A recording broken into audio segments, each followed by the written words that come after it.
안녕하세요, 여러분. 구름입니다. 오늘은 형사법, 경찰학, 헌법 공부 방법에 대해서 여러분과 함께 공유해 보려고 하는데요. 우선 형사법부터 살펴보겠습니다. 우선 저는 갓대환 형사법 기출총정리라는 책을 활용했습니다. 기출회독은 저는 가장 중요하다고 생각이 드는데요. 우선 저는 10회독 이상 회독을 돌리는 것을 추천드립니다. 왜냐하면 같은 책이라도 여러 번 회독할수록 내가 점점 모르는 게 생기고 헷갈리는 게 있기 때문에, 그리고 모든 지문들을 여러분 것으로 만들기 위해서는 저는 최소 10회독 이상은 돌려야 그것이 온전히 내 것으로 외워지고 숙지될 수 있다고 생각합니다.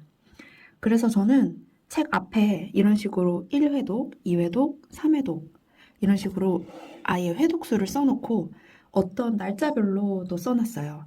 그래야 내가 며칠 주기로 1회독을 돌렸고 얼마나 더 열심히 돌려야 되고 이런 공부 일정들이 파악이 되기 때문인데요. 저는 보시면 막판에는 거의 10회독 이상, 13회독 이상부터는 회독수를 쓰지 않을 정도로 수없이 반복을 했습니다.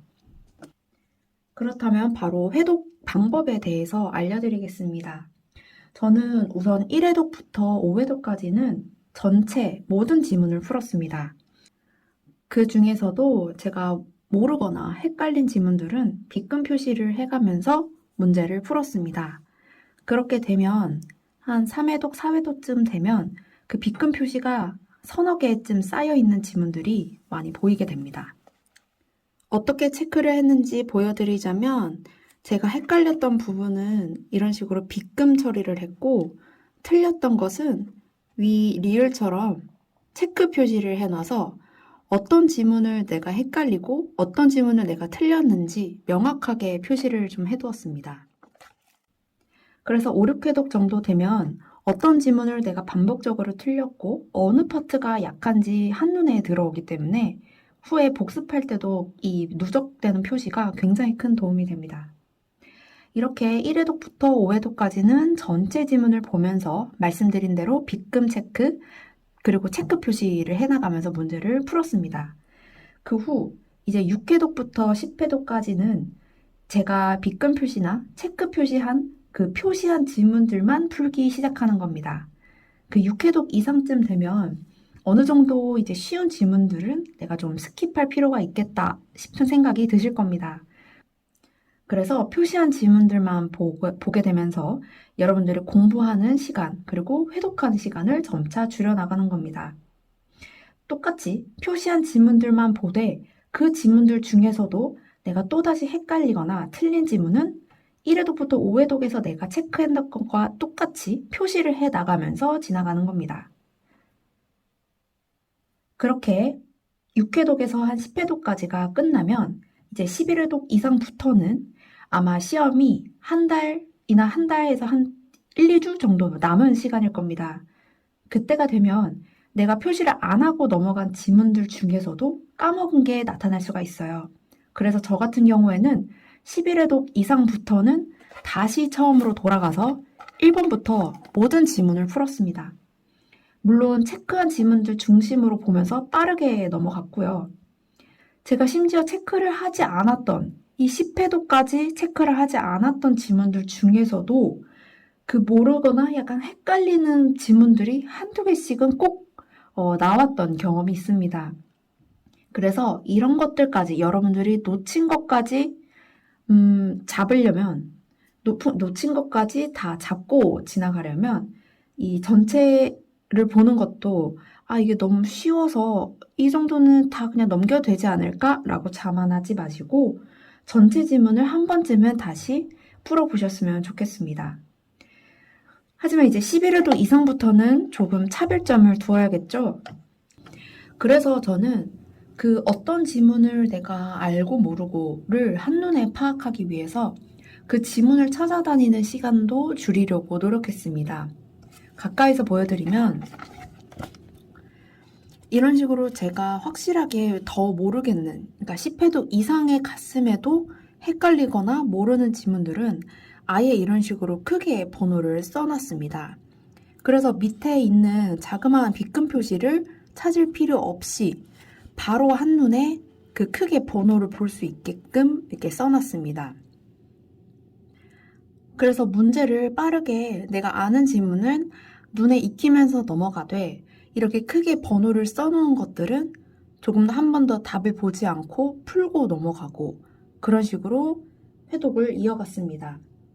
그 중에서도 이제 이런 식으로 지워져 있는 거 보이시죠? 밑에 조그만한 점 표시는 제가 더 회독을 했다는 뜻이고요. 이렇게 빗금 표시되어 있는 것들은 내가 11회독쯤에 한번 볼 필요가 있어서 적어 놓았으나 이제 12회독, 13회독 이상부터는 내가 이 지문을 확실하게 알았기 때문에 과감하게 지워 놓았던 흔적입니다.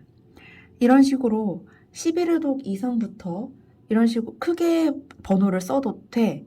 그 이상 회독에서는 이제 내가 확실하게 아는 지문들은 지워 나가면서 점차 회독하는 이제 시간을 줄여 나가는 겁니다. 이런 식으로 한 13회독, 14회독 정도를 마치게 되면 이제 여러분들이 시험 기간이 한 일주일이나 2주일 정도밖에 남지 않은 시간으로 다가올 겁니다. 그래서 저는 시험 일주 전에 어떻게 했는지 더 알려드리겠습니다. 시험 일주일 전부터는 저는 포스트잇을 붙이기 시작했습니다. 이 포스트잇이 무엇이냐면 제가 아까 전에 크게 번호를 써놓은 것들 중에서도 아직 내가 그 지문을 지우지 못하고 여전히 헷갈리거나 이런 식으로 틀리는 지문들을 이제 포스트잇으로 표시를 해두는 겁니다.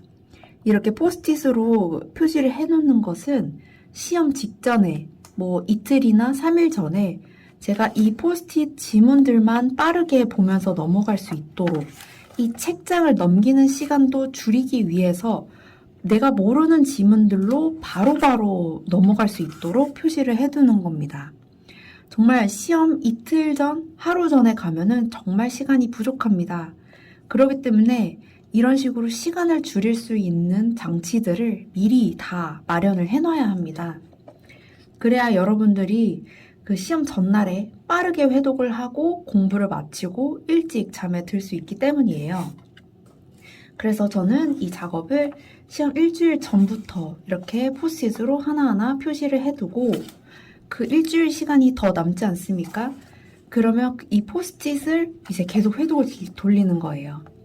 그렇게 되면 사실 이 포스트잇만 지문들이 세봐도 거의 20, 30문제, 30지문밖에 되지 않습니다. 그렇기 때문에 중간에 내가 기본서를 이렇게 막 자세히 보지 않는 이상 이 포스트잇만 보는 거는 2, 30지문만 보는 거기 때문에 빠르면 10분 안에 회독이 끝나기도 하고 뭐 길어봤자 30분밖에 이제 소요가 되지 않습니다.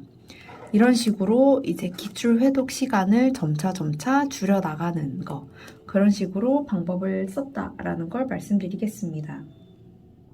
특히나 시험 이제 일주 전까지는 이런 식으로 포스트잇을 다 붙인다고 말씀을 드렸는데 이제 정말 시험이 다가와서 시험 이틀에서 3일 전부터는 저는 이 포스트잇으로 붙여놓은 지문들 중에서도 이제 모르는 지문들은 따로 백지에 모아두었습니다. 이런 식으로 저는 굿노트를 사용을 했는데요. 이것들이 제가 기출 지문이나 동영 지문들 중에서 그 포스트잇을 붙여놓은 지문들 중에서도 모르겠다, 까먹겠다, 아니면은 다시 한번 눈에 박아두어야겠다라는 지문들을 모아둔 겁니다. 그래서 저는 사실 시험 전날에는 더 이상 기출문제집을 보지 않고 이 백지에 제가 지문들을 정리해 놓은 것만 빠르게 보고 공부를 마무리했습니다. 그렇다면 이제 기출 회독 방법에 대해서는 충분히 설명을 드린 것 같으니 이제 동영 모의고사를 어떻게 회독을 하고 공부를 했는지 알려드리겠습니다. 네, 형사법 동영 모의고사에 대해서 말씀드리겠습니다. 저는 우선 김대환 형사법 동영과 이제 임종희 형사법 동영을 활용을 했습니다.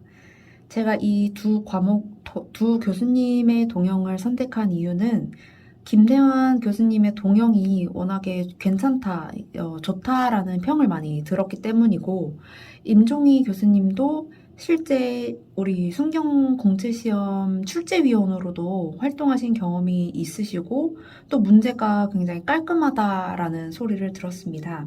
그래서 선택을 하게 되었는데, 결과적으로는 정말 좋은 결정이었다라는 생각이 듭니다. 먼저 김대환 선생님부터 차례대로 설명을 드리겠습니다. 보시면 이게 김재한 선생님의 동영 모의고사인데요. 처음에 푸실 때는 사실 김대한 선생님의 동영은 자칫, 이거 좀 쉬운 거 아닌가라고 느낄 수도 있습니다. 하지만 저는 절대 그렇지 않다고 생각이 드는데요.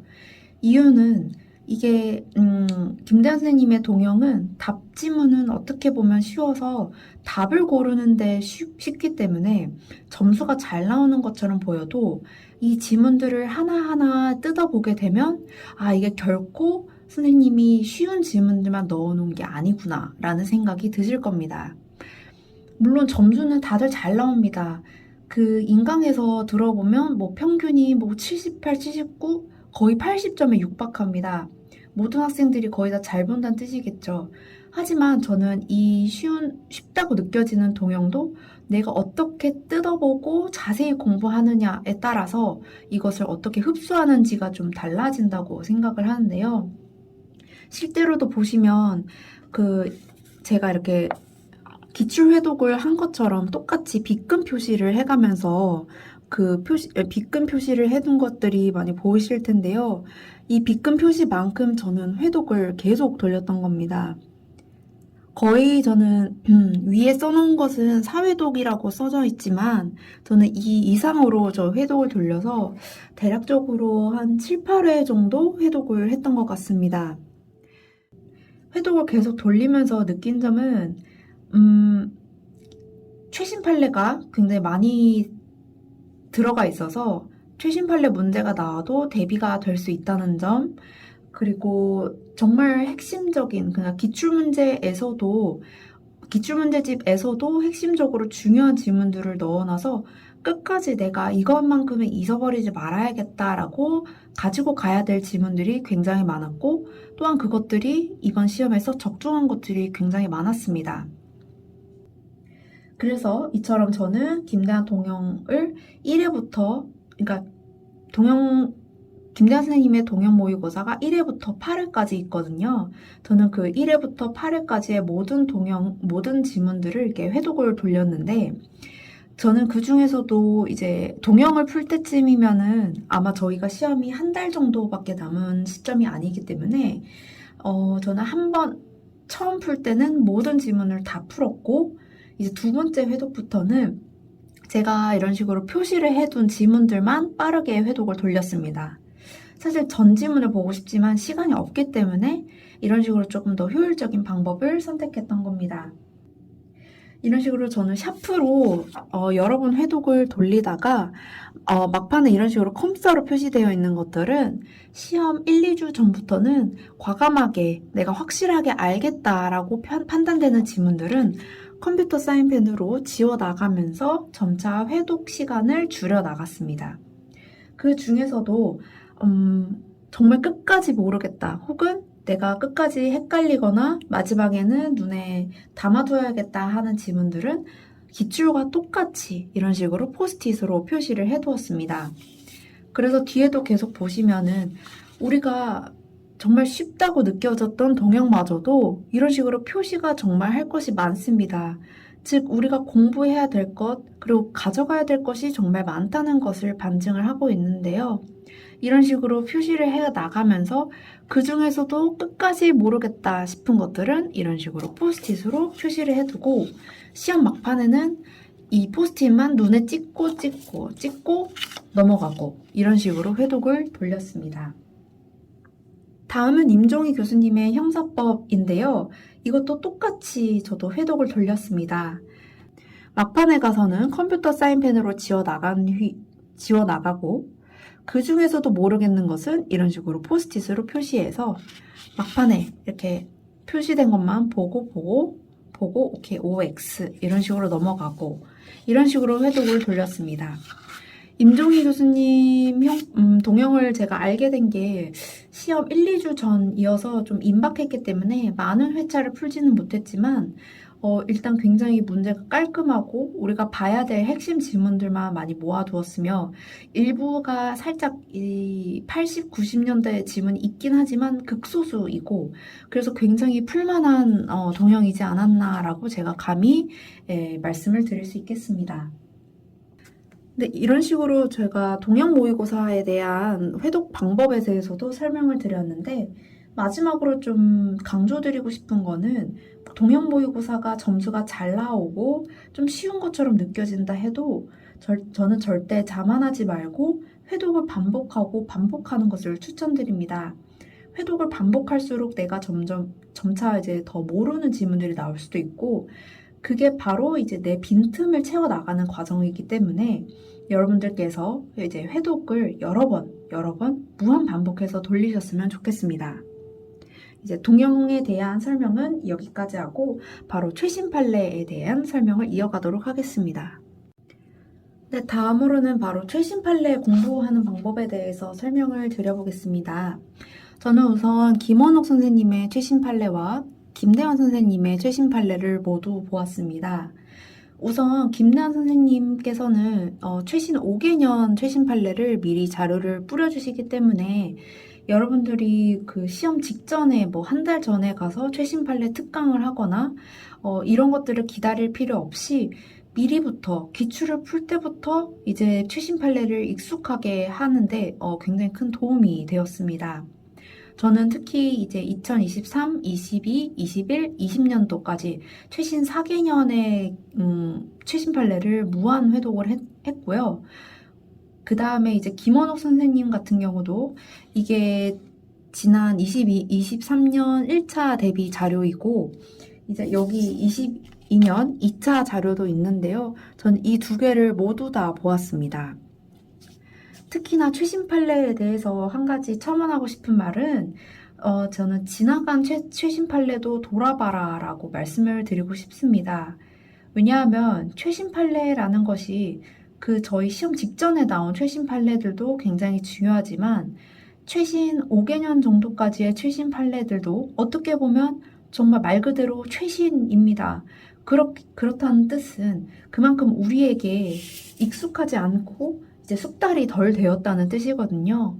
그렇기 때문에 최소한 4개년, 이제 5개년 정도의 최신 판례는 항상 숙지를 해놓고 지나간 회차에 최신 판례 자료들도 저는 버리지 말고 좀 놔두셨다가 같이 이제 대비할 때 그 다음 시험을 대비할 때도 꾸준히 봐주셨으면 좋겠다라고 말씀을 드리고 싶습니다. 먼저 김대환 선생님의 최신 판례를 먼저 설명을 드리자면 저는 이런 식으로 2023년 뭐 판례 정리 이렇게 있지만 다른 22년, 20년 판례도 이런 식으로 다 가지고 있었습니다. 보시면 2020년 최신 판례인데요. 저는 첫 번째로 이제 최신 판례를 돌릴 때 따로 강의를 듣지는 않았고 제가 직접 이 모든 지문들을 읽어보면서 독학하는 방법을 선택했습니다. 물론 강의를 들으면 이 지문들의 포인트를 아는 데는 정말 중요하지만 이제 독학하는 데도 뭐 문제가 없었다. 왜냐면 자료를 워낙에 상세하게 주시기 때문에 독학하는 데도 문제가 없었다라는 점을 말씀드리고 싶고요. 그래서 저는 처음에 제가 혼자 공부할 때는 키워드를 먼저 잡고 이 최신 판례들에 익숙해지는 연습을 했습니다. 키워드만 따는 것을 제가 뭐 좋아하는 것은 아니지만 먼저 키워드로 이 지문에 익숙해지고 난 뒤 한 5에서 6회독 정도 이상이 되었을 때 저는 이제 다시 이 지문들을 문장 단위로 보았습니다. 왜냐면 이렇게 길다란 최신 판례 중에서 어떤 지문이 시험 지문에 나올지 모르기 때문에 우선 이제 키워드로 대충 이게 어떤 내용이구나 라고 파악을 해두고 그 뒤에 이제 점차 더 자세한 지문들로 공부를 들어가는 겁니다. 아마 어느 정도 회독 이상이 되면 여러분들도 키워드만 보면 1초 만에 이제 답이 나올 거예요. 이게 죄가 된다 안 된다 어떤 지문이 어떤 포인트다 라는 것을 알게 되기 때문에 점차 이제 회독을 늘려가면 자연스럽게 다른 지문들도 눈에 들어오면서 아, 이게 더 자세하게 어떤 내용이구나라는 점을 파악할 수 있게 될 것입니다. 이런 식으로 저는 회독을 계속 돌렸고, 그 중에서도 이제 이것도 어떻게 보면 기출 회독과 비슷하기 때문에 이 최신 판례줄 중에서도 내가 정말 이제 확실하게 알겠다 싶은 지문들은 이런 식으로 지워 나가면서 점차 회독 시간을 줄여 나갔습니다. 다음으로는 김원욱 선생님의 최신 판례에 대해서도 설명을 드릴 건데요. 이게 김대현 선생님의 최신 판례는 보다 이제 줄글로 길게 되어 있어서 전체적인 맥락을 파악하는 데 좀 도움이 됐다면, 김원욱 선생님의 최신 판례는 이런 식으로 키워드를 많이 키워드 중심으로 짧게 요약을 많이 해주시기 때문에 내가 이거는 시험 직전에 눈에 탁탁탁탁 빠르게 보기, 정리하기 굉장히 좋은 자료입니다. 그래서 실제 이렇게 보시면 저는 키워드별로 색연필이나 형광펜으로 정리를 많이 해놓았고, 이렇게 X 표시처럼 내가 정말 이제는 확실하게 알겠는 지문들은 X 표시를 해 나가면서 지워 나가면서 회독 시간을 역시나 줄여 나갔습니다. 네, 그리고 한 가지 더 마지막으로 최신 판례에 대해서 말씀드리고 싶은 것은, 이런 식으로 최신 판례를 많이 회독해서 내 걸로 만드는 것도 중요하지만 결국 이 최신 판례들이 문제로 나왔을 때 내가 어떻게 풀어내느냐가 관건이라고 생각이 드는데요. 그래서 저는 이 최신 판례를 활용한 문제들 그리고 모의고사를 풀어보는 것도 추천드립니다. 저는 신호진 렉스 모의고사를 활용을 했는데요. 서점에도 팔고 또는 이제 렉스 모의고사 홈스터디 같은 걸 신청을 하면 마지막 막판쯤에 최신 판례 모의고사라고 거의 70문제에 육박하는 문제를 제공을 해줍니다. 그것을 풀면서 저는 이 최신 판례들을 지문으로만 항상 보았는데 그것을 문제로 만나니까 또 새롭더라고요. 내가 좀 더 이런 부분에서 낚일 수도 있구나. 아, 이런 부분을 더 꼬아낼 수도 있구나라는 빈틈을 배울 수 있는 좋은 기회였다고 생각을 합니다. 그래서 여러분들도 최신 판례 회독이 정말 중요하지만 제가 공부한 이 최신 판례를 문제에 어떻게 적용을 해 나가는지 그 적용할 수 있는 시간을 가질 수 있도록 최신 판례 모의고사를 꼭 한 번씩은 풀어보셨으면 좋겠습니다. 그 다음으로는 이제 기본서에 대해서 말씀을 드려보겠습니다. 저는 우선 신호진의 마스터 형법이라는 기본서를 활용했고, 형사소송법 같은 경우는 신광훈 교수님의 형소법 기본서를 활용했습니다.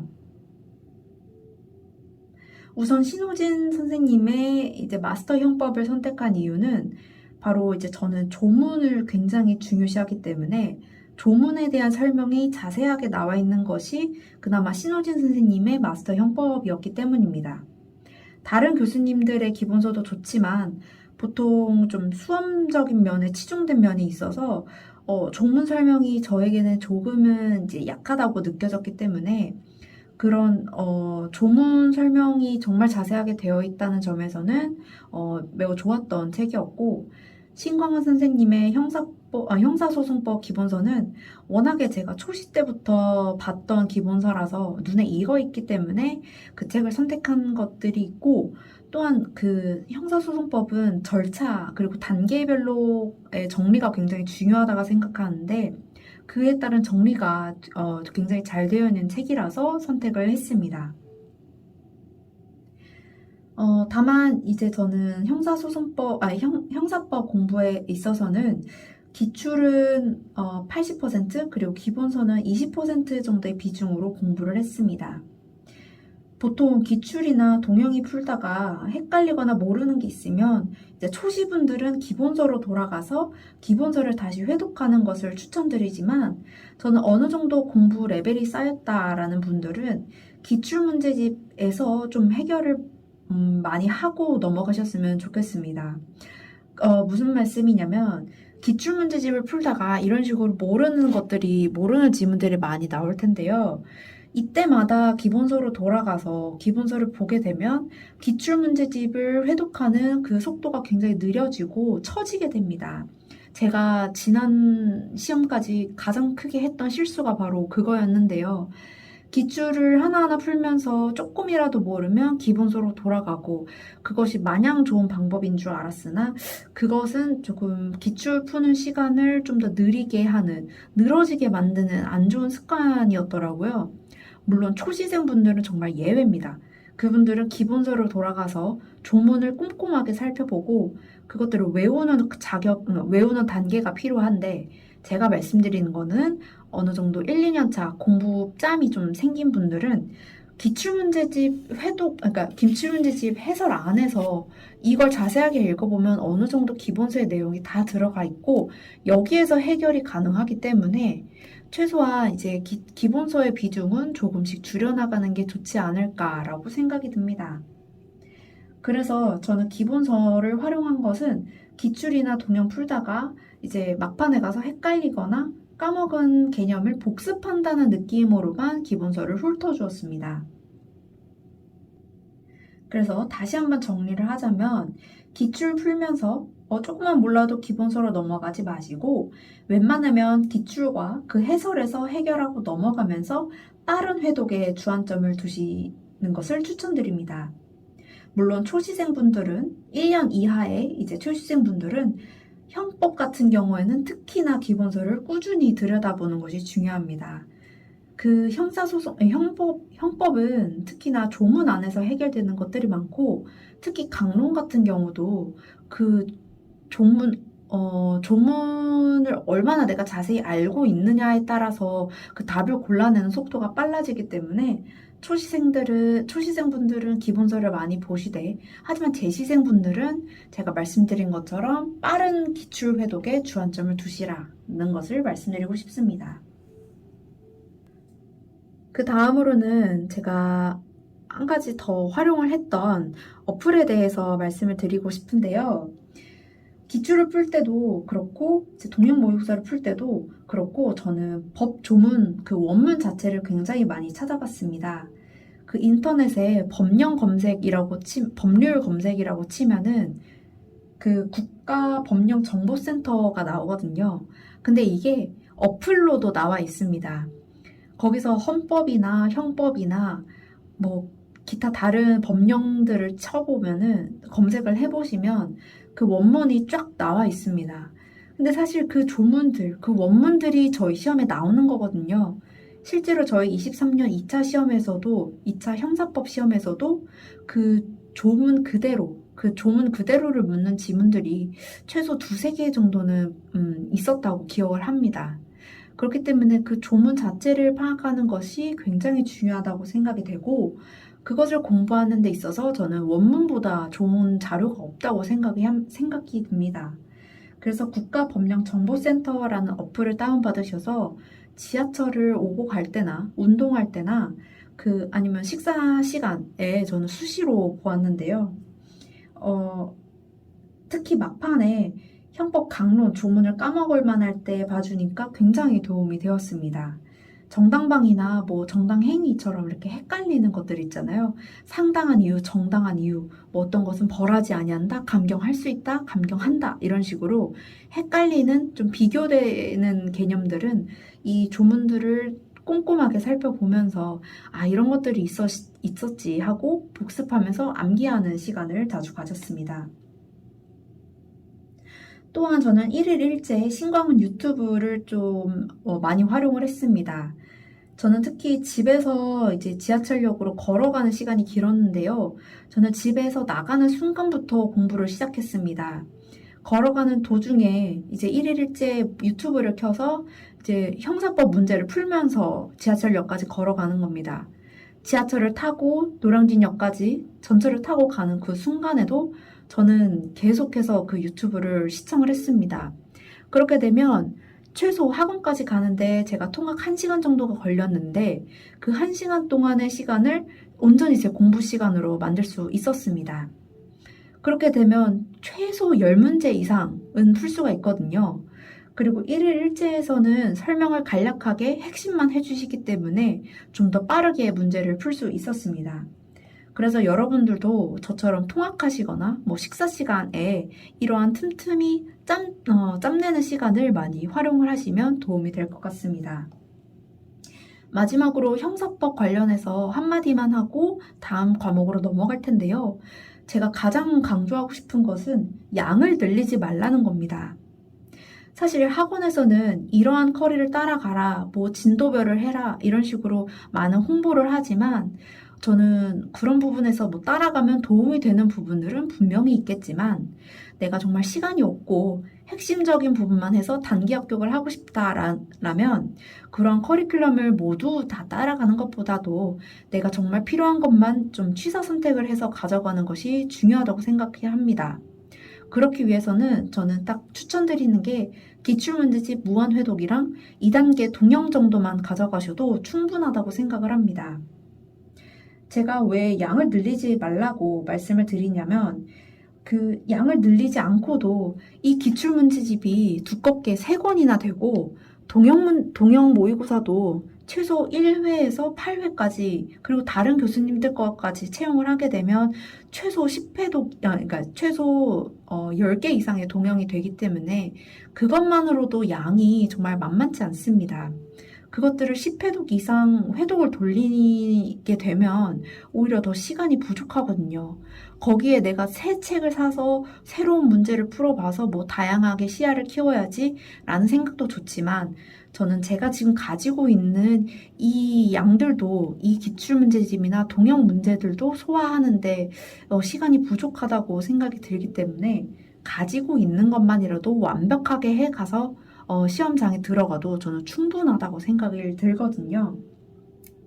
그래서 뭐 진도별 모의고사 이런 거를 좀 더 새로운 문제를 푸실 시간에 저는 그때 기출을 한 번 더 회독하시는 거를 정말 추천드리는 바입니다.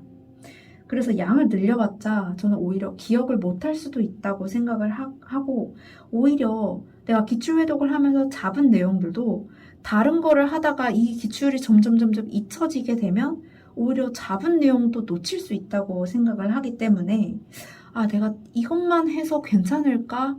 라고 불안해 하시지 마시고 한번 제 말을 한번 믿어보시고 가지고 계신 기출문제집과 뭐 동영 정도만 많이 회독을 해보시는 것도 추천을 드립니다. 물론 이것은 이제 개인적인 견해이고 여러분들의 이제 회독 방법이 어떻게 다른지는 모르겠으나 저는 이런 식으로 공부 방법을 바꿨더니 좀 많이 성적이 향상이 되고 실제로 진짜 2023년 2차 합격까지 이어졌던 공부 방법이기 때문에 여러분들께 조심스럽게 추천드리는 바입니다. 여기까지 형사법 공부 방법에 대해서 설명을 마치겠고 다음은 경찰학 공부 방법에 대해서 설명드리겠습니다. 다음으로는 경찰학 공부 방법에 대해서 설명드리겠습니다. 우선 저는 제일 자신 있었던 과목이 경찰학이었고 실제로 개편 후 이제 2022년 2차 시험을 제외한 모든 시험에서 저는 경찰학 90점대를 맞았던 경험이 있고요. 올해 23년 2차 시험에서도 경찰학 92.5점을 맞게 되어서 어떻게 보면 경찰학 덕으로 이제 필기 합격을 한 케이스입니다. 그래서 경찰학에 관련되어서는 어떻게 보면 공부 방법을 여러분들께 좀 더 많이 자세히 설명을 드리고 싶은 마음이 큽니다. 제 방법이 무조건 다 맞다는 것은 아니지만 제가 가장 자신 있었던 과목인 만큼 여러분들께 어떻게 보면 좀 더 확신을 가지고 설명을 드릴 수 있을 것 같아서 지금부터 차근차근 설명을 해보도록 하겠습니다. 먼저 저는 기본서는 앞에 보시는 것 같이 강혜준 선생님의 기본서를 활용을 했습니다. 저는 이런 식으로 줄글로 되어 있는 기본서를 굉장히 선호하는 편입니다. 그 강혜 선생님께서 강조하시는 요약 노트도 굉장히 좋지만 저는 총론에 있어서만큼은 시험에 나오는 지문들이 요약이 아닌 줄글이기 때문에 저희는 애초에 공부를 할 때 줄글에 익숙해져 있는 게 굉장히 좋다고 생각이 들었기 때문에 이 기본서를 선택을 했고, 강론 같은 경우에는 어떻게 보면 숫자나 이런 암기사항만 조금 필요하기 때문에 강론은 제가 요약 노트로, 강혜준 선생님의 요약 노트로 공부를 했습니다.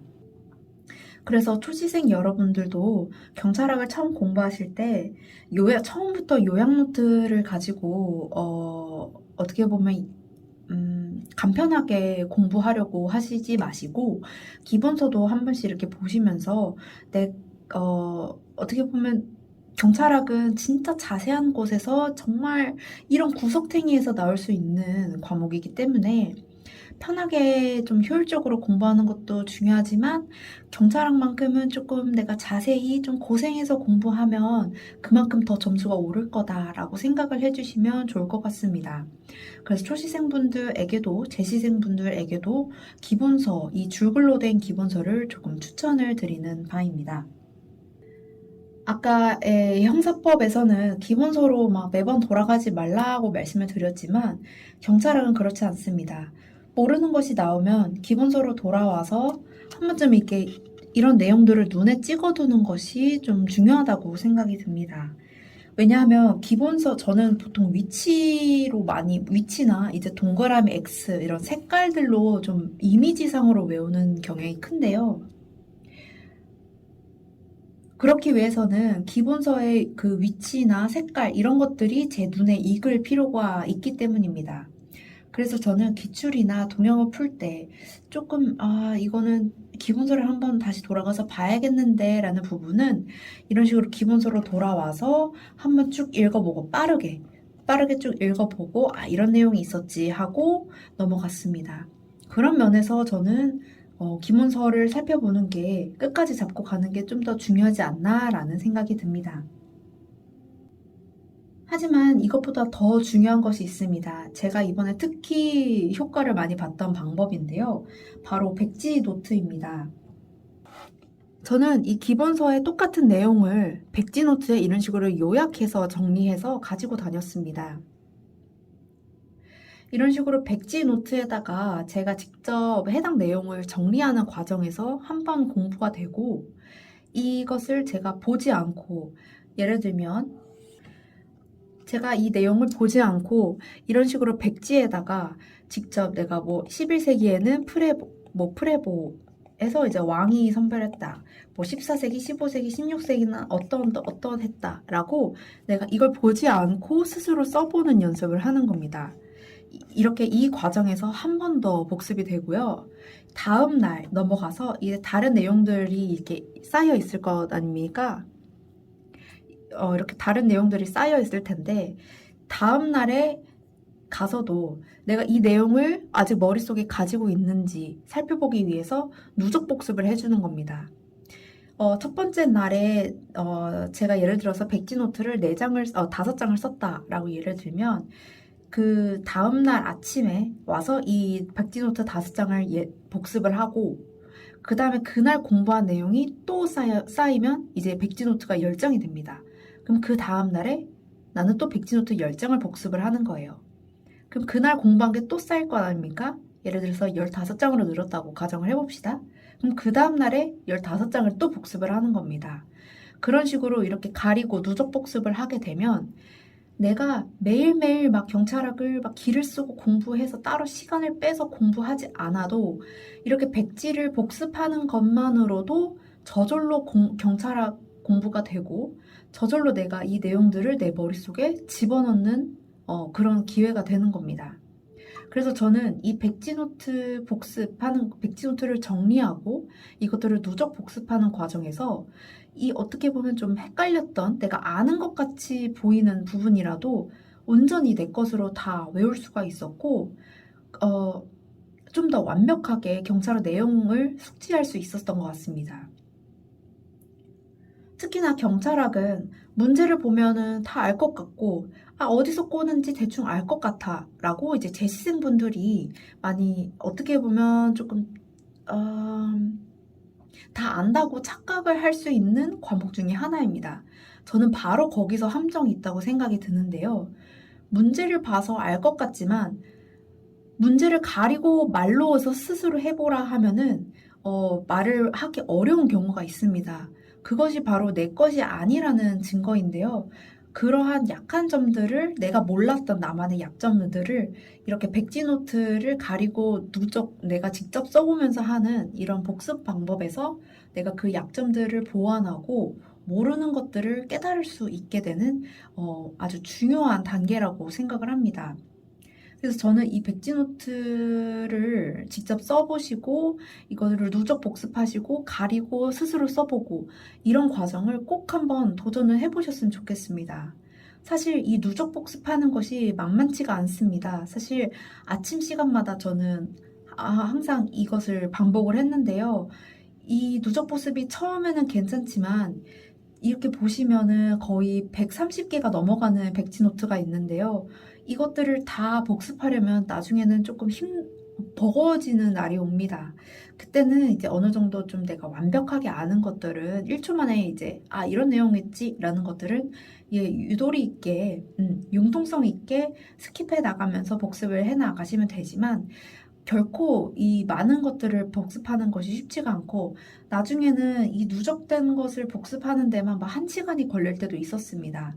하지만 저는 그 누적 복습의 소중함을 알고 그 위력을 알기 때문에 효과를 알기 때문에 저는 절대 소홀히 하지 않았고요. 이 퀴즈 내용을 저는 A4 용지에다가 막판에는 다 몰아서 복사를 해서 그러니까 프린트를 해서 시험장까지 가지고 갔던 소중한 자료입니다. 제가 실제로 경찰학이 계속 90점대가 나왔음에도 자만하지 않고 이번에도 이제 92.5점이라는 어떻게 보면 어려웠던 시험에서도 상대적으로 고득점을 맞을 수 있었던 비결이 바로 좀 더 자만하지 않고 끝까지 경찰학을 잡고 늘어졌던 오히려 저는 디테일을 더 잡아서 오히려 더 남들보다 앞서 나가려고 노력을 했습니다. 그 방법 중에 하나가 바로 백지노트였고요. 그래서 여러분들께 정말로 강추드리는 방법이기 때문에 한 번쯤은 시도를 해보셨으면 좋겠습니다. 그 다음은 경찰학 기출 문제집에 대해서 설명을 드리겠습니다. 경찰학 기출 문제집은 저는 역시 강희준 선생님의 기출 문제집을 풀었고요. 그 기출 문제집은 총론과 강론으로 다 나눠져 있는데 그 기출 회독 방법은 아까 말씀드린 형사법 기출 회독 방법과 동일하게 진행했습니다. 전체 지문을 풀면서 내가 모르는 지문들은 비끔 표시를 해가면서 풀었고 틀린 것들을 이제 체크 표시해 나가면서 점차 그 표시들을 누적해 나가면서 회독을 진행해 나갔고 이제 일정 회독 이상이 되면 약 5회독 이상부터 5회독 이상부터는 내가 표시해둔 지문들만 빠르게 보고 넘어가고 이제 일정 회독 이상이 더 넘어가게 되면 이제 그 중에서도 포스트잇으로 붙여서 내가 막판에만 보고 그런 식으로 넘어갔는데 이 경찰학에서는 형사법만큼 기출문제집의 중요도가 그렇게 크지 않다고 생각을 합니다. 물론 이제 기출문제집을 5회독 이상, 뭐 10회독 이상 가까이 돌린 후에 말씀을 드리는 거예요. 그렇게 충분한 회독을 한 다음에는 이제 경찰학 기출문제집은 어떻게 보면 옆으로 살짝 치워두셔도 좋을 것 같습니다. 저도 실제로 5, 6회독 이상부터는 기출문제집에 더 이상 비중을 두지 않았는데요. 그 이유는 경찰학은 워낙 범위가 광범위하고 어디에서 낼지 모르기 때문에 기출이 중요하긴 하지만 그 기출에만 목매어 있으면 안 됩니다. 안 된다고 생각을 합니다. 그래서 기출문제집뿐만 아니라 뭐 다른 동형 모의고사 같은 문제들도 풀어보면서 이런 포인트에서도 꼬아낼 수 있구나. 이런 내용이 더 있었구나. 이런 새로운 내용이 있을 수도 있겠구나. 라고 체크를 해보시면서 넘어가는 게 좀 중요하다고 생각이 들어서 형사법처럼 막 10회독 이상 돌릴 필요는 없으실 것 같고 대략 5회독이나 10회독 사이 정도로 충분히 내가 이 모든 지문들을 다 알겠다라고 생각이 들 정도까지만 돌리시고 이제 그 이후부터는 경찰학 기본서나 동형 모의고사를 병행하시면서 이제 내가 몰랐던 뭐 기출문제집에서 다루지 않았던 새로운 내용들을 보충해 나가시면서 공부하시는 것을 추천드립니다. 물론 이것은 기출문제집의 모든 지문들을 내가 마스터했다고 느꼈을 때 이렇게 다음 단계로 넘어가시는 걸 말씀드리는 겁니다. 기출문제집이 뭐 덜 중요하다라고 말씀을 드리는 건 절대 아니고요. 이렇게 기출을 안 보기 시작할 때쯤이면은 동형 모의고사 시즌이 다가올 겁니다. 그때 되면 시험이 뭐 한 달 정도, 한 달 조금 이상 정도 남은 시간일 텐데요. 저는 바로 장정훈 동형 모의고사를 이번에 활용을 했습니다. 장정훈 교수님의 모의고사가 굉장히 많이 제공을 해주시는데 저는 딱 15회까지만 반복을 했습니다. 왜냐하면 장정훈 교수님 같은 경우에는 초반 회차 부분에 좀 중요한 내용들을 많이 실어주시고 뒤에 회차로 갈수록 조금 지엽적이고 나오지 않을 생소한 내용을 조금 집어넣으시기 때문에 저는 이제 뭐 더도 말고 덜도 말고 한 14회도 14회 또는 15회까지만 동영을 돌리셔도 충분하다고 생각이 듭니다. 그래서 저는 이 동형 모의고사의 모든 지문들을 첫 번째 다 풀고 그 다음에 2회 독차부터는 내가 표시해 두었던 이런 지문들만 보고 빠르게 넘어갔고 회독 방법은 앞서 말씀드린 형사법 회독 방법과 동일합니다. 체크를 해나가면서 회독수를 늘려가고 막판에 컴서로 확실히 아는 것을 지워나가고 막판에까지도 모르겠다 싶은 것들은 이런 식으로 포스트잇을 설정해서 이것들만 막판에 보고 들어갔습니다. 그래서 저는 장정훈 교수님의 동형을 선택한 이유는 문제가 가장 깔끔해서인데요. 그리고 행정법, 저희가 가장 어려워하는 경찰 행정법에 관한 내용도 막 그렇게 난이도가 막 엄청 어렵거나 그러지도 않고 딱 무난한 수준에서 적절하게 잘 들어가 있기 때문에 선택을 했고 좋은 초이스였다고 생각이 듭니다. 그리고 특히 이번 저희 시험에 나왔던 뭐 더티 해리 같은 생소한 개념들도 장정원 선생님 동영에서 한번 보고 갔던 거였기 때문에 저는 시험장에서 만났을 때 크게 당황하지 않았던 것 같습니다. 그리고 또한 장정원 교수님께서는 숫자 특강 자료도 배포를 해주시는데요. 저는 경찰학에 있어서 숫자 암기도 굉장히 중요하다고 생각을 하기 때문에 막판에 가면 정말 많은 정보들과 지식들이 머릿속에 있기 때문에 어떻게 보면 그 지식들이 조금 흩어져 있는 경우가 있습니다. 저는 그 숫자 특강 자료를 한번 쭉 풀면서 그 흩어져 있던 지식들을 한데 모아서 비교하고 정리할 수 있었던 좋은 시간이었다고 생각이 들어서 여러분들도 나중에 숫자 특강 자료를 가지게 되시게 된다면 한두 번쯤은 숫자 특강 자료를 활용해 보시는 것도 추천드립니다. 또한 경찰학에 있어서도 저는 아까 말씀드린 법령집, 즉 그 국가법령센터 그 어플을 굉장히 활용을 많이 했습니다. 그건 특히 형사법뿐만 아니라 경찰학에서 특히 많이 효과를 많이 봤는데요.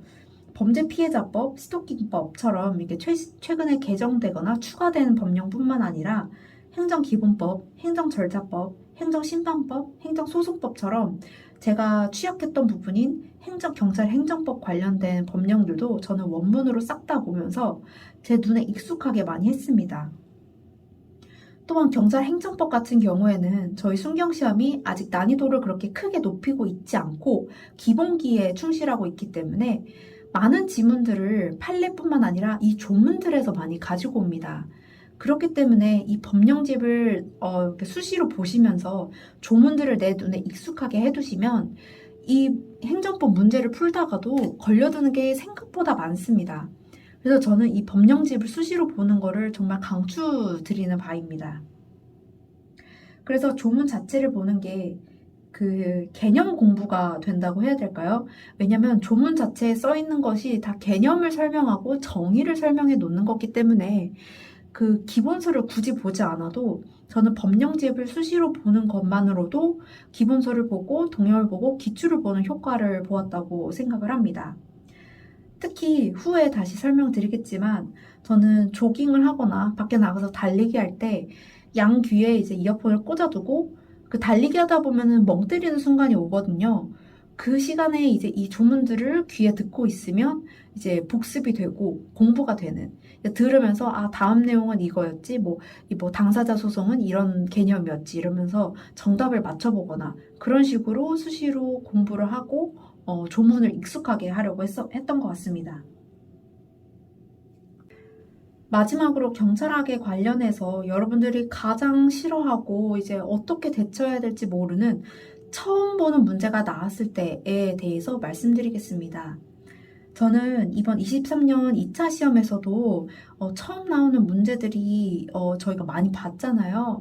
아니, 도대체 이거는 어디서 가져오는 것이 하는 정도로 정말 처음 보는 문제들이 있었지만 사실 저는 그렇게 크게 당황하지 않았습니다. 왜냐하면 저는 여러 번의 순경 시험을 겪으면서 경찰학은 정말 범위가 넓기 때문에 어디서 어떤 새로운 문제가 치고 들어올지 모르고 그것들에 어떻게 보면 좀 익숙해져 있기 때문에 그러려니라고 생각을 했습니다. 그래서 여러분들도 어느 정도는 이제 예상을 하고 들어오시면 조금 정신적으로 타격이 좀 덜할 것이라고 생각이 드는데요.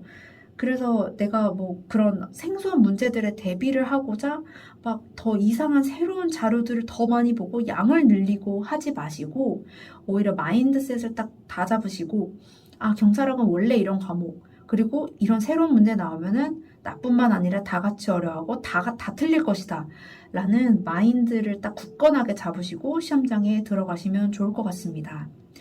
이렇게 마음을 가지고 물론 내가 그동안 공부를 정말 열심히 해왔고 그런 자신감과 확신이 있어야지 이제 이 마인드가 생기는 거기 때문에 공부를 열심히 하는 거는 당연히 베이스로 가져가시되 이제 저는 좀 더 현실적인 실용적인 내용으로 넘어가서 단순히 이런 마음가짐으로 되는 것이 아니잖아요. 그래서 저는 어떻게 하면 이 처음 보는 문제들도 맞출 수 있을까에 대해서 좀 더 말씀드려보고자 합니다. 사실 저는 이번에 새로 나온 개념들도 이제 문제를 다 맞췄기 때문에 어느 정도 고득점이 나온 케이스입니다. 그래서 저는 일단 처음 보는 문제들도 정성껏 찍었다고 해야 될까요? 합리적인 의심으로 답을 골라서 맞추었던 것 같습니다. 어떻게 그 문제들을 맞출 수 있었는지, 이것들이 단순히 운인지에 대해서 조금 말씀을 드려보겠습니다. 저는 찍기도 실력이라는 말을 이번 시험을 통해서 조금 깨달은 것 같습니다. 왜냐하면 이제까지 저희가 수많은 문제들을 풀면서 아, 경찰학은 대충 이런 곳에서 꼬겠구나. 이런 부분들을 좀 포인트로 잡고 문제들을 출제를 하시고 그동안의 기출들이나 동형 모의고사를 풀면서 아, 이런 부분들을 뭐 예를 들어 지체 없이를 뭐 7일로 바꾼다거나 뭐 이러한 내용을 뭐 A라는 내용을 B로 바꾼다거나 이런 부분을 섞는다거나 하는 부분들을 좀 어느 정도 체득을 많이 했기 때문에 제가 좀 더 찍는 과정에서도 정답에 가깝게 찍을 수 있었던 것 같습니다.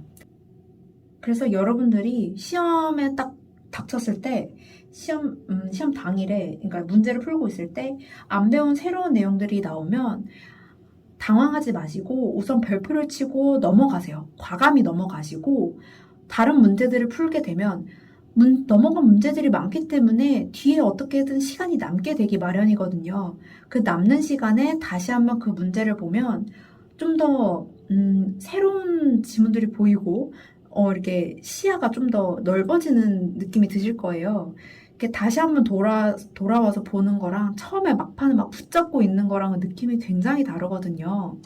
그래서 모르는 게 나오면 무조건 별표 치고 넘어가시고 과감하게 넘어가시고 이제 문제 다 푸시고 시간이 남으시면 돌아와서 다시 문제를 푸시면서 그 막무가내로 찍는 거를 말씀드리는 것이 아니라 아, 경찰학의 문제, 내가 이제껏 문제를 풀면서 이런 부분에서 꼬아냈을 것이다. 이런 부분을 틀려서 냈을 것 같다. 라는 합리적인 의심을 해서 정성껏 찍으시면 이제 여러분들도 모르는 사이에 그 짬이 생겼을 수도 있기 때문에 열심히 하셨다면 보다 정답에 가까운 곳으로 여러분들의 손이 움직일 겁니다. 그 다음으로는 이제 헌법에 관련돼서 설명을 드려보도록 하겠습니다. 헌법 공부 방법에 대해서 바로 설명드리겠습니다. 저는 기출문제집은 윤희혁 선생님의 문제집을 활용을 했고, 저는 그 개편 후부터 항상 가지고 있었던 전효진 선생님의 헌법 조문집을 활용을 했습니다. 우선 윤희혁 선생님의 기출문제집부터 살펴보시면 형사법처럼 회독 방법은 똑같이 가져갔고, 앞에 보시는 것처럼 1회독부터 10회독 이상까지 그 날짜별로 제가 회독한 날짜들을 적어놔서 내가 며칠 주기로 회독을 돌리고 있고 얼마나 더 빨리 돌려야 되는지도 한눈에 파악이 가능하고 몇 회독 이상 돌렸는지까지 좀 한눈에 알 수 있도록 제가 다 작성을 해 놓았습니다. 헌법 같은 경우도 형사법과 같이 이제 거의 15회독 정도를 회독을 많이 돌렸었고, 역시나 똑같은 회독 방법으로 빗금 표시, 그 다음에 체크 표시도 많이 했고, 이제 10회독 이상 넘어가서부터는 지문들을 크게 써놓고 그 중에서도 확실히 알만한 것들은 지워나가면서 이런 식으로 회독을 반복했습니다. 보시는 것처럼 이런 식으로 포스트잇을 활용해서 막판에는 이 포스트잇만 회독하고 넘어가는 방법으로 공부를 진행했습니다. 그러나 저는 형사법과 이제 경찰 기출 방법이 조금 달랐듯이 헌법도 조금은 차이점이 있다라고 말씀을 드리고 싶은 것이, 헌법 같은 경우에는 저는 이 기출문제집 하나에 매여 있는 것보다도 조금 더 넓은 범위를 공부하는 것이 좋다고 생각을 합니다. 기출만 파서는 조금 부족하다라는 생각이 들었다고 해야 할까요? 그래서 저는 다른 교수님, 그러니까 제가 예를 들어서 A 교수님 기출문제집을 풀었다 하면 동형 모의고사는 B나 C 교수님 동형 모의고사를 풀어보면서 다른 교수님들은 이런 포인트에서 헌법 문제를 내시는구나. 헌법에서 이런 문제들이 더 있었고 이런 개념들도 있었구나. 이런 판례들도 있었구나 라는 점을 보완을 해 나가시는 것이 중요하다고 생각이 듭니다. 윤희혁 선생님의 기출문제도 좋았지만 저는 어떻게 보면 윤희혁 기출문제집에다가 이제 이공룡 교수님 그리고 김원욱 선생님의 동형 문제집을 풀었는데, 이 기출문제집에 없던 내용들이 동형에서 좀 많이 발견이 됐기 때문에 정말 동형 문제를 안 하고 기출문제집만 풀었으면 조금 위험할 뻔했다라는 생각이 들었기 때문에요. 저는 이제 기출문제집에만 매여 있는 것보다도 헌법은 조금 더 여러분이 부지런하게 20문제밖에 되지 않아도 좀 더 부지런하게 많은 교수님들의 문제를 다양하게 보고 이제 회독을 많이 돌리는 그런 방법을 좀 추천드리는 바입니다. 저는 그래서 그러한 빈틈을 메꾸기 위해서, 보완하기 위해서 저는 박철원 선생님의 헌법 캠프 OX 자료들을 활용을 했습니다.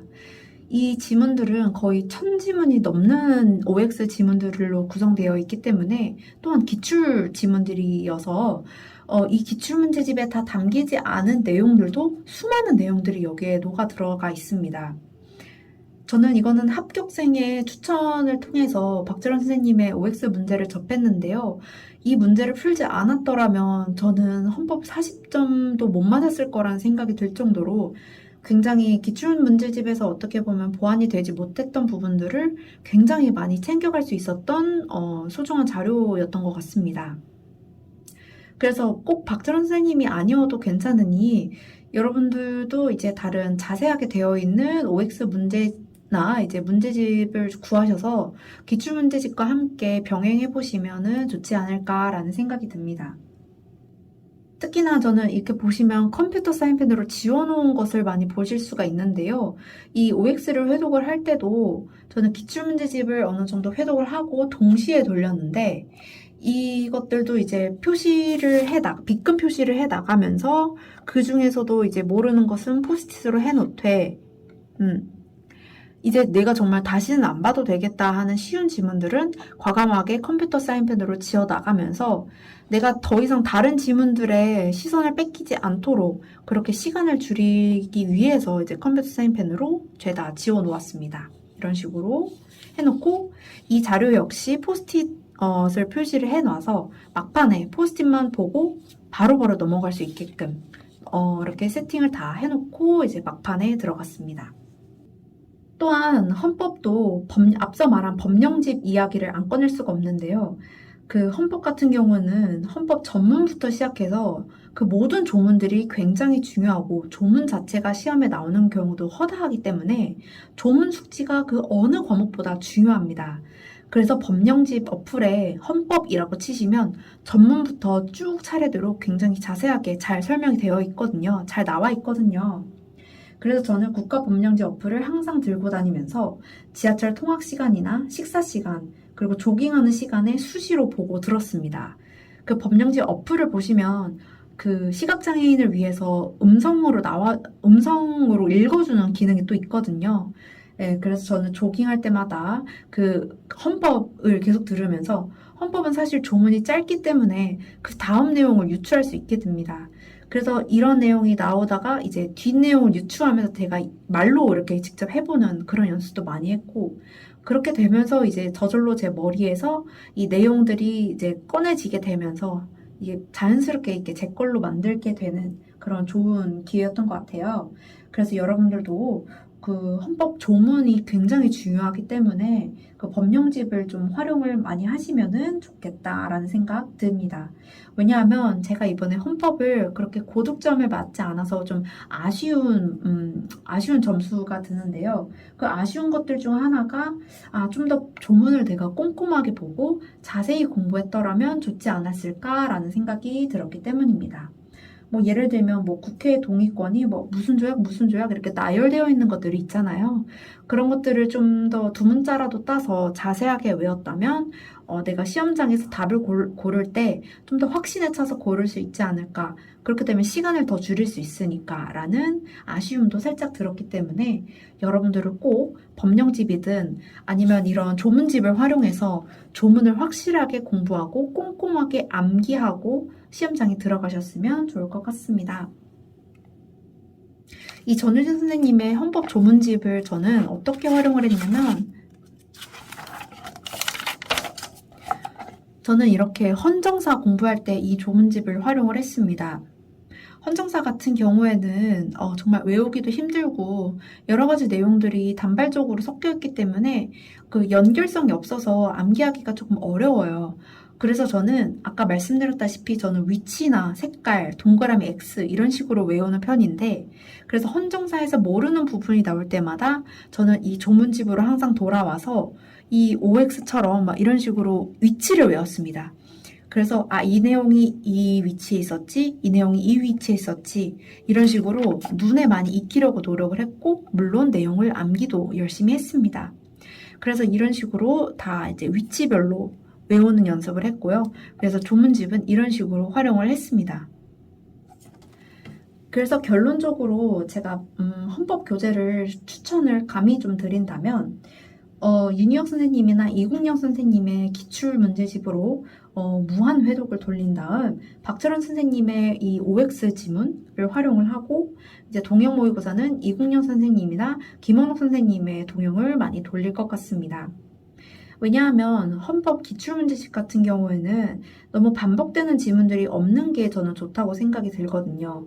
왜냐하면 어차피 헌법 기출문제집도 거의 10회도 이상을 내가 할 거기 때문에 반복되는 지문들이 굳이 없어도 내가 그 지문을 최소 10번 이상은 볼 거라서 굳이 반복되는 지문이 많아서 교재가 두꺼울 필요는 없고, 간단하게 이제 핵심되는 정말 내가 봐야 되는 지문들만 있는 기출문제집을 선별을 하셔서 무한회독을 돌리신 다음 OX 자료를 통해서 그 빈틈을 기출문제집에서 다뤄지지 않은 빈틈을 메우고, 이국영 선생님 같은 이제 어떻게 보면 시험 적합한 이런 동영들을 고르셔서 그 동영들도 이제 무한 회독을 하시게 된다면 헌법 같은 경우는 좀 더 마스터를 할 수 있지 않을까라고 개인적으로 추천을 드리는 바입니다.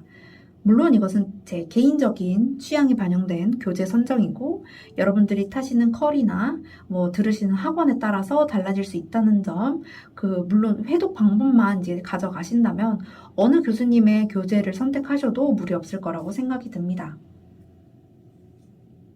이렇게 헌법 헌법 공부 방법에 대해서 설명을 마쳤고, 이렇게 이제 형사법, 경찰화, 헌법 관련해서 공부 방법에 대한 전반적인 설명을 드렸는데요. 이 외에도 여러분들이 좀 더 궁금하시거나 자세히 알고 싶은 부분들은 댓글로 많이 남겨주시면 제가 추후에 따로 Q&A 영상을 따로 찍거나 아니면 댓글로 좀 상세한 설명을 드릴 수 있을 것 같습니다. 그래서 여러분들이 좀 더 보충 설명을 원하시는 부분들은 적극적으로 써주시면 제가 최대한 반영해서 여러분들께 좀 더 공유해드리는 방식으로 해드릴 수 있을 것 같습니다. 이렇게 공부 방법에 대한 설명을 마치고 그 다음으로는 필기시험 당일 꿀팁, 이게 뭐 시험 전날, 시험 당일, 그리고 시험장에서는 어떠한 꿀팁들이 있는지 좀 더 공유를 해보고자 합니다. 지금부터는 필기시험 당일날 어떻게 제가 루틴을 가져가고 뭐 각종 꿀팁이 있었다면 여러분들에게 좀 알려드리는 시간을 갖도록 하겠습니다. 우선 시험 전날, 시험 당일, 그리고 시험장에서 이렇게 차례대로 먼저 말씀을 드릴게요. 먼저 시험 전날에는 여러분 빨리 자려고 노력을 하세요.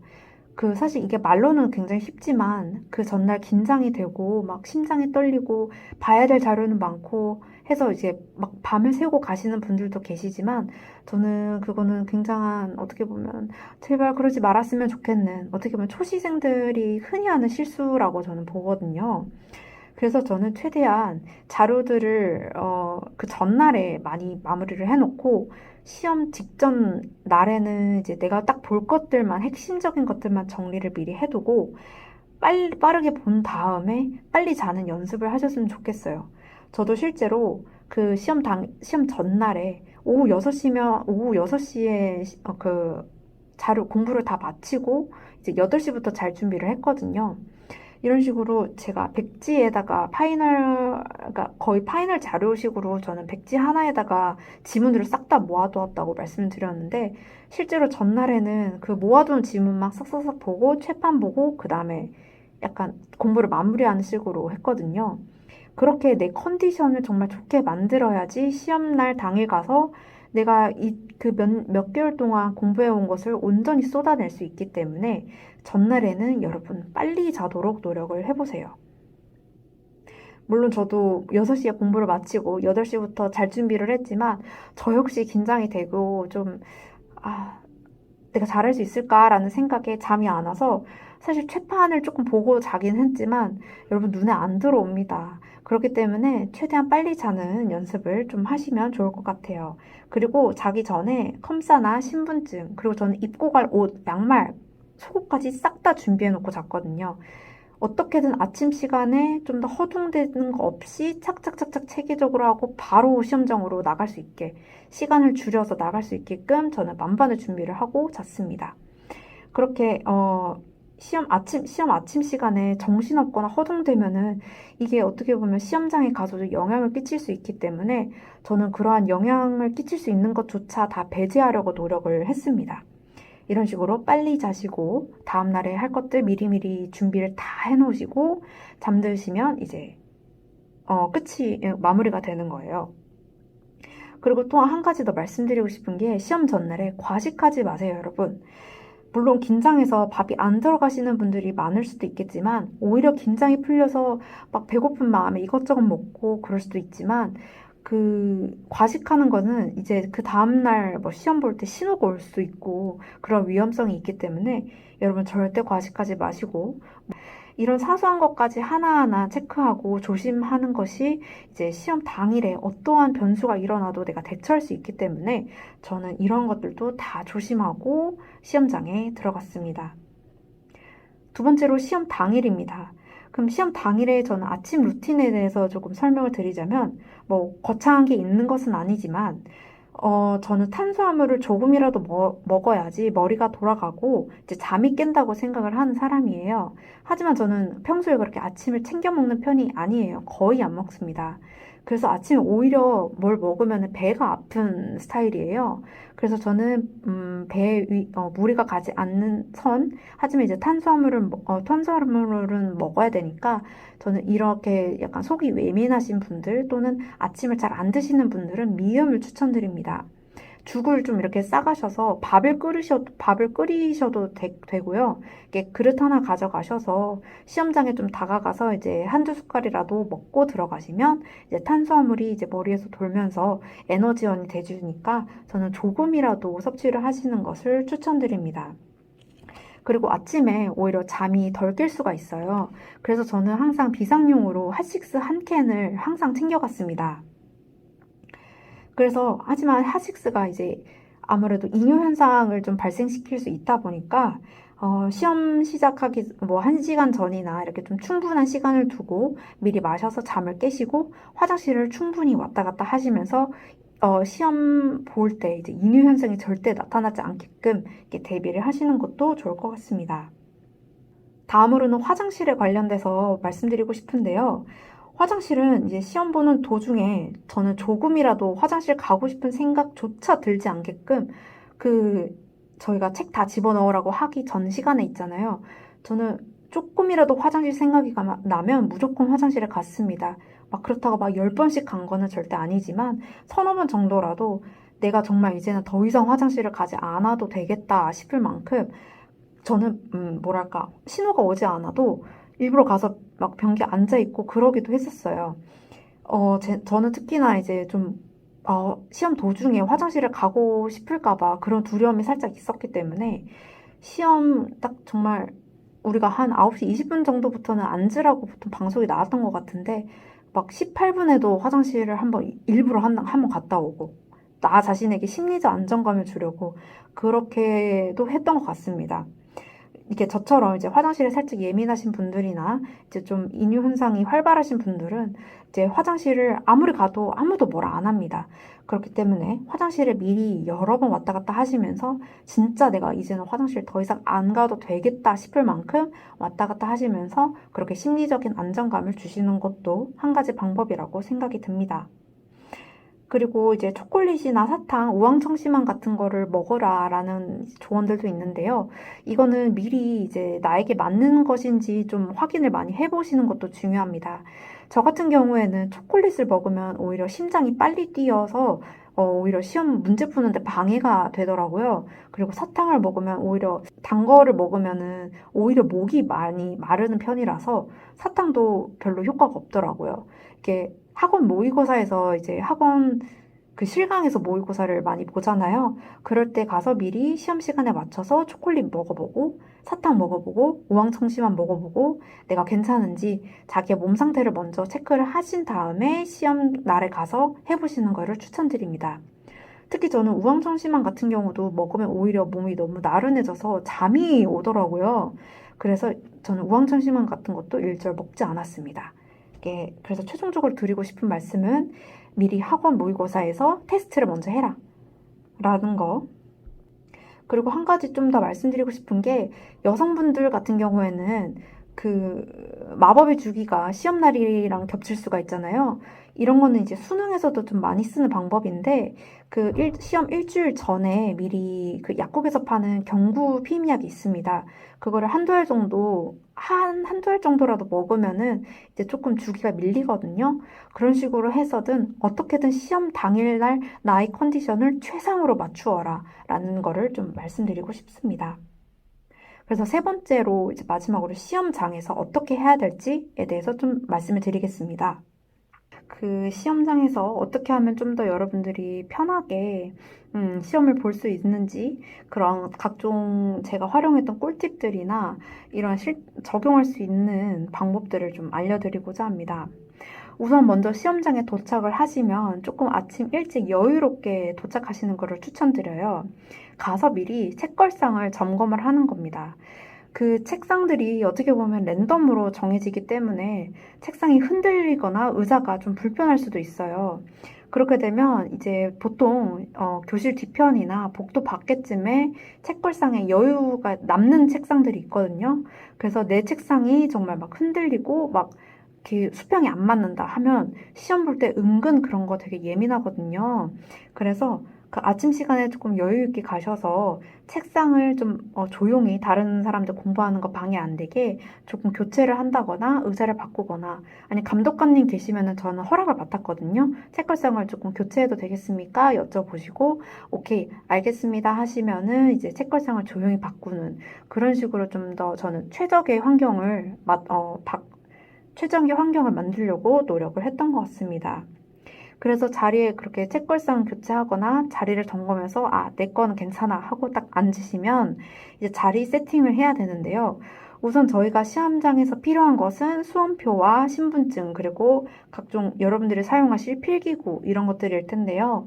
물이나 이런 것들은 절대 꺼내 놓을 수 없기 때문에 이제 다 가방에 집어 넣어 주시고, 그 다음에 한 가지 더 중요한 게 이제 시계도 준비를 해 주셔야 되는데, 그런 식으로 자리에 딱 앉으면 저는 수험표, 신분증, 시계, 필기구를 꺼내서 그 책상 왼쪽 위에다가 놓았습니다. 왜냐면 뭐랄까 감독관 분들이 돌아다니면서 신분증 검사하시는 게 보통 왼쪽 위에서 이제 검사를 많이 하시거든요. 그런 식으로 만반의 준비를 딱 깔끔하게 해놓았습니다. 그런 식으로 자리를 세팅해 놓은 다음에 이제 그 자료를 다 집어 넣으라고 하기 전까지는 저희가 책이나 자료를 볼 수가 있잖아요. 저는 그 책이나 자료를 볼 때 힘을 너무 빼지 말라고 좀 말씀을 드리고 싶습니다. 저도 멋모를 때는 막 시험 직전까지 뭘 외우겠다고 막 입으로 중얼중얼 외울 때도 있었고, 끝까지 막 집중해서 최판 자료를 매달려서 볼 때도 있었고 했지만, 지금 돌이켜보면은 그런 것보다도 조금 더 릴렉스하고 마음을 좀 다잡는 그런 시간으로 했으면 좋지 않았을까라는 생각이 들었고, 실제로 이번에는 좀 더 아침에 보는 자료를 가지고는 갔으나 그렇게 힘을 많이 빼서 막 집중력을 다해서 보지는 않았던 것 같습니다. 왜냐면 지금 이 집중력과 힘을 좀 비축을 해 놔서 이제 본 시험에 들어가서 그 집중력과 힘을 써야지, 이 아침에 보는 자료로 여러분들이 에너지를 다 쏟아버리게 되면 오히려 시험을 볼 때 에너지가 딸리고 피곤할 수가 있어요. 그래서 초시생분들이 가장 많이 하는 실수 중에 하나일 거라 생각하는데, 왜냐면 제가 그랬으니까 그 아침에 보는 자료에 너무 많은 힘을 쏟지 마세요. 오히려 피곤하면 그냥 눈 감고 쉬세요. 그게 오히려 본 시험에 들어가서 내가 정말 스퍼트해서 힘을 쓸 수 있는 그런 방법이라고 생각이 들거든요. 그래서 아침에 보는 자료가, 그러니까 마지막에 본 게 기억에도 잘 남고 시험에 바로 나오면 찍고 중요하긴 하지만 그렇게 에너지를 들여서 막 집중해서 하지는 마시라. 그러니까 슬슬슬슬 눈으로 보고 내가 정리해 놓은 자료가 있을 거 아니에요. 한눈에 볼 수 있도록 그 자료들을 미리 다 준비를 해 나가는 거예요. 저희가 이때까지 몇 개월 동안 회독을 돌리고 자료를 정리하고 백지에다가 한 군데로 모으고 한 게 바로 그 시험장 당일에 힘을 발휘할 수 있도록 정리를 하는 거기 때문에 이제 시험장 가서는 그것들만 또 한눈에 타타타닥 보고 바로 그냥 시험 들어갈 수 있도록. 실제로 저는 시험장이 집과 거의 반대편에 거의 서울 정반대로 걸려서 가는 데만 1시간 반이 걸렸어요. 그래서 평소보다 한 1시간 정도 더 빨리 기상을 했기 때문에 오히려 시험장에 가니까 아, 이거 큰일 났다 싶을 정도로 약간 피곤함이 살짝 있었거든요. 그래서 저는 이렇게 자료를 빠르게 훑은 뒤에 오히려 눈을 감고 좀 쉬었어요. 휴식을 많이 했더니 오히려 이제 시험 시작하고 나서부터는 정신이 깨기 시작하면서 풀 집중을 할 수 있었던 케이스입니다. 그래서 여러분들도 시험 당일 아침 시간을 좀 잘 활용을 하셨으면 좋겠다. 저처럼 제 초시 때처럼 막 그렇게 집중해서 막 에너지 다 쏟고 이런 실수하지 마시고 슬슬슬슬 보고 휴식하려면 휴식하고 화장실 충분히 갔다 오고 이런 식으로 해서 본 시험에 들어가셨으면 좋겠습니다. 그리고 한 가지만 더 말씀드리고 싶은 점이 있어서 지금 추가 촬영을 지금 하고 있는데요. 일단 시험을 준비할 때 여러분들이 약간 마인드셋 관리라고 해야 될까요? 시험을 준비하는 수험생 입장에서 어떻게 마인드 컨트롤을 했고 시험 날까지의 그 마음가짐이 어땠는지에 대해서 간략하게 설명을 드리려고 해요. 우선 시험을 앞두고 굉장히 긴장도 많이 되고, 한편으로는 결과에 대한 기대와 흥분 이런 다양한 감정들에 휩싸이실 텐데, 저는 오히려 생각을 비우라고 말씀을 드리고 싶습니다. 사실 생각을 비우고 마음을 편하게 갖는 것이 말처럼 쉬운 일은 아니지만 저는 무엇보다도 마음을 좀 다 내려놓고, 그러니까 시험에 대한 너무 큰 기대도 하지 말거니와 그러니까 너무 큰 긴장을 할 필요도 없다라는 걸 말씀드리고 싶어요.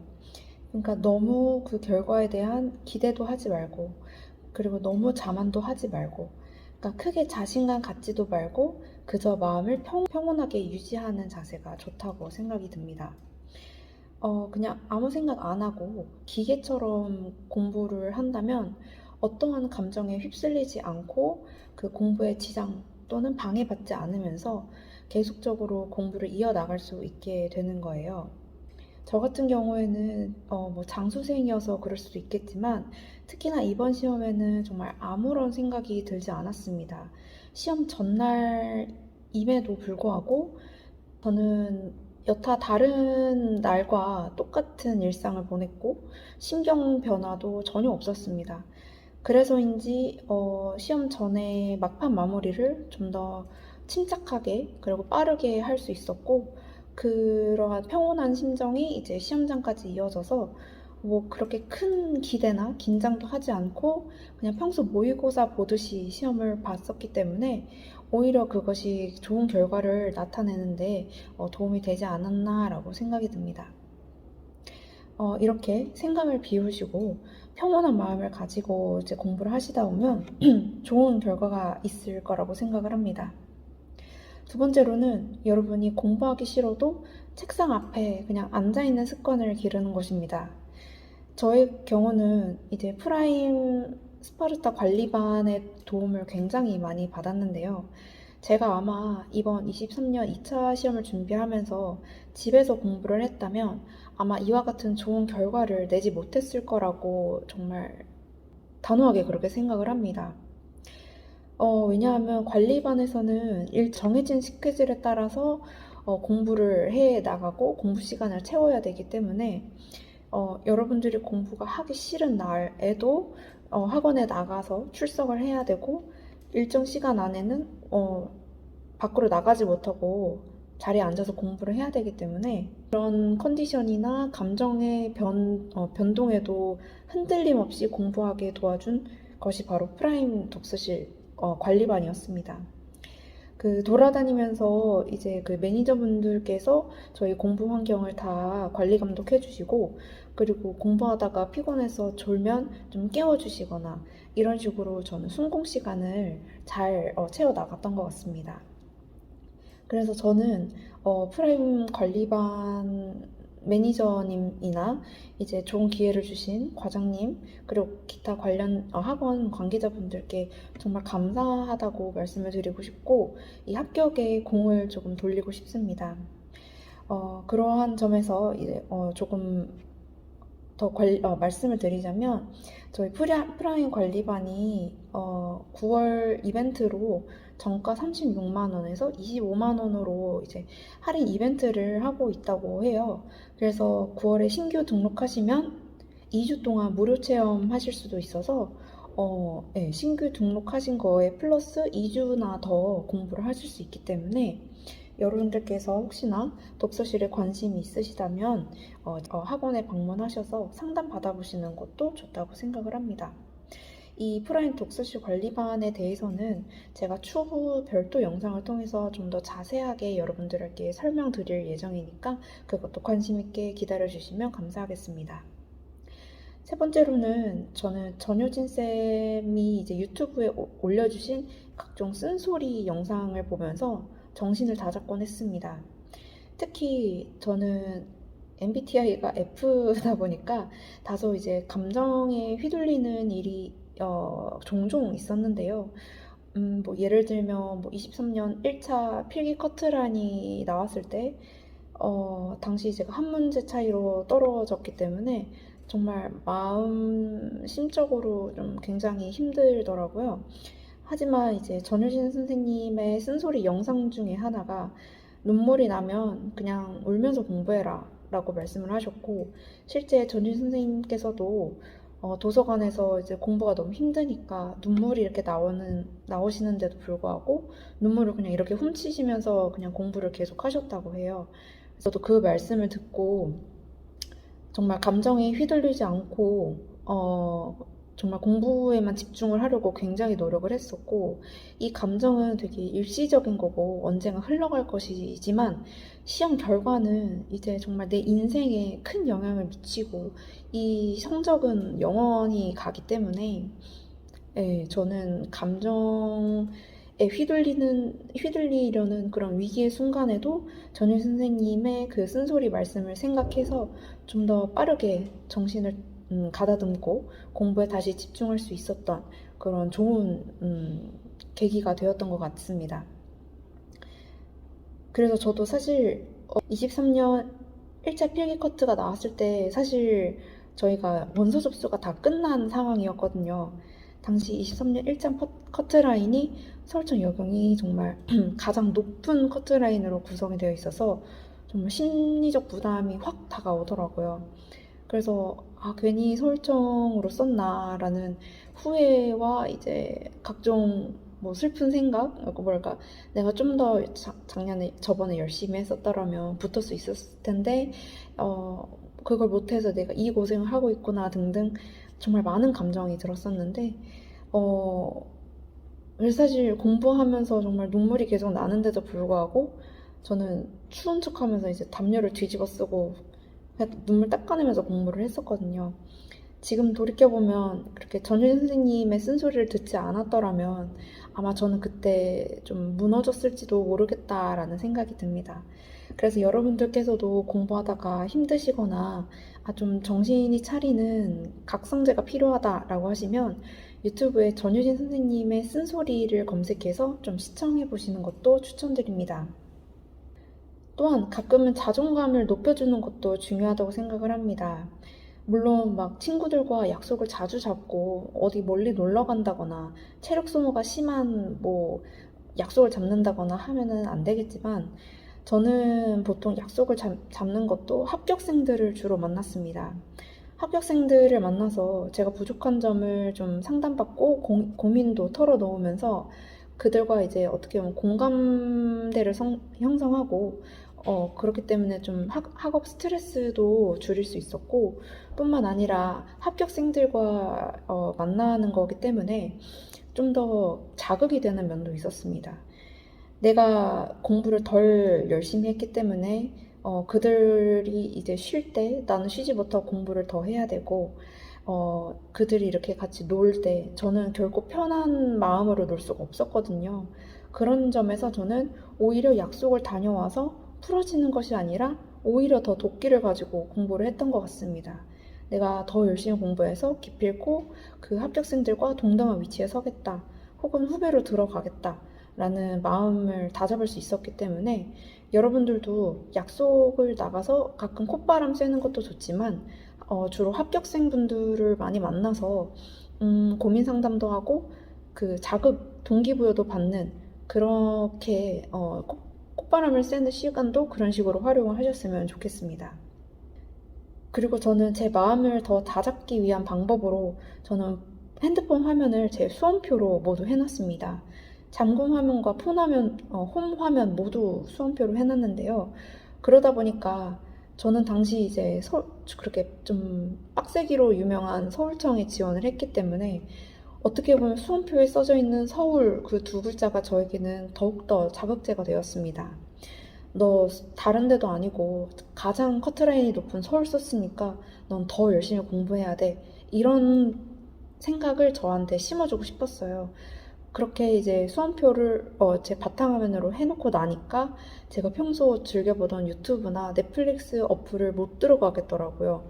오히려 이제 수험표를 보면서 법령집을 다시 한번 보고 뭐 일일일제 유튜브를 켜게 되고 이런 식으로 좀 마음가짐을 다잡을 수 있었던 수단이었던 것 같습니다.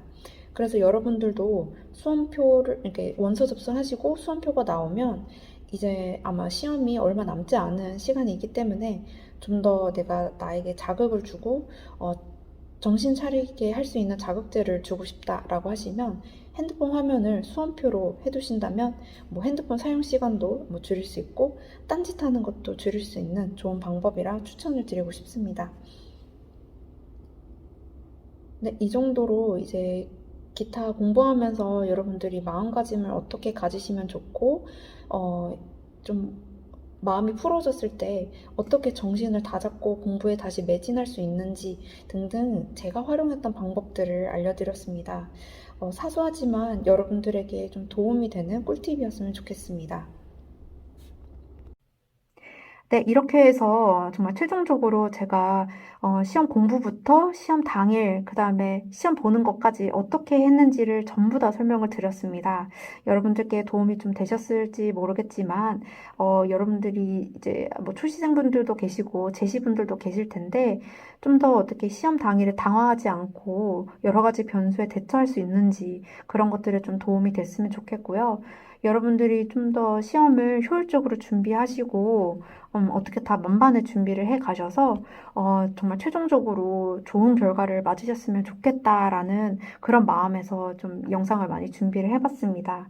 그래서 이 영상이 여러분들께 꼭 도움이 많이 되었으면 좋겠고, 다음 영상은 이제 체력 시험 끝나고 제가 공부를 하면서 어떻게 체력 시험에 대비를 했는지, 평소에는 어떤 운동을 했는지, 뭐 저희 프라임 독서실 관리반에서 체력 단련실을 어떻게 활용을 했는지, 체력 학원 추천, 그리고 식단 관리는 어떻게 했는지 등등에 대해서도 이제 체력 시험 끝나고 말씀을 드리겠습니다. 제가 체력 시험이 9월 15일 그리고 9월 25일인데 그렇기 때문에 지금으로부터 약 한 달 뒤에 좀 더 영상이 올라갈 것 같아요. 그래서 이 영상이 올라간 뒤에 그 체력 시험 보기 그 사이에는 여러분들이 좀 더 남겨주시는 댓글이나 이런 것들을 참고해서 좀 더 공부 방법에 대해서 추가적인 Q&A 영상으로 좀 대체를 하고, 그 이후에는 체력 시험이 다 끝난 이후에 영상이 하나 올라갈 것 같습니다. 그래서 여러분들이 좀 더 많이 알고 싶다, 뭐 체력에 대해서 미리 알고 싶은 부분도 미리 질문하셔도 좋고, 여자분들 같은 경우에는 저희가 이제 팔굽혀펴기 자세도 많이 바뀌었잖아요. 그런 점들이 이제 어렵다 하시는 분들도 댓글 남겨주시면 제가 댓글로 최대한 많이 도움을 드리도록 하겠습니다. 그래서 여러분들이 이제 댓글 많이 남겨주시면 Q&A 영상을 따로 제작할 수 있도록 노력을 한번 해보겠고, 이번 영상은 여기서 마치겠습니다. 도움이 많이 되셨으면 좋겠고, 추가로 질문 있으시면 편하게 남겨주세요. 그렇다면 다음 영상에서 뵙겠습니다.